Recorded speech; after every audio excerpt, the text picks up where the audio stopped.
13 ruta king mabilog a Pampanga ing makasadyadang durutan ding saken ayampang ning provincial government bang antabayanan ding empleyadong lulub na king obra. Lalam na kasi ning modified enhanced community quarantine, dakal na lading mamusting establishmento, dapat ala pamuring mamasada. At 25 kanumbas ding inarkilaning Kapitolyo bang manatad at dumakit kareng kabalenta mong lulub keng obra at alang bayad iti. Gagamitan la namang panatad at pandakit reng barangay patrol. Amuyutan na naman kanon ni Kapitolyo ding kumpanyang ating shuttle na gamitan dala naman deni.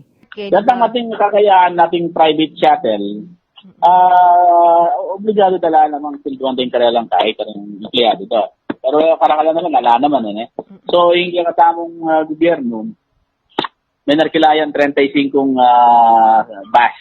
Balang alas 5 hanggang alas 8 ning abak at alas 4 ning gatpanapon hanggang alas 7 ning bengi malyaring sake kareti. Alano man kanong reklamo ring pasahero, bistamat ating karela ing menenayang maluwat. Okay lang po, at least hindi hassle para sa aming mga pumapasok sa trabaho. Maraming salamat sa mga libreng sakay. Mabilis naman, sir. Mabilis naman kung ano. Ano naman yung mga tao eh. Marami naman masasakyan eh.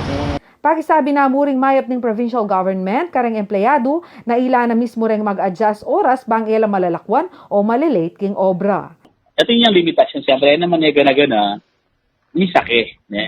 Lalo na to observe tayo ng social distancing. So, ditak mong tiyaga, ditak mong pamagtiis at kailangan siguro mas marami lang para agad lang makasake. Maski na ala pang bayad ing pamanyake, kailangan pamurin kanong taki kikeng social distancing kilub ning saken. Ana mo'y malyaring sake kada biyahe ning barangay patrol, kabang 50% mukeng original seating capacity ning bus ing malyaring sakenan.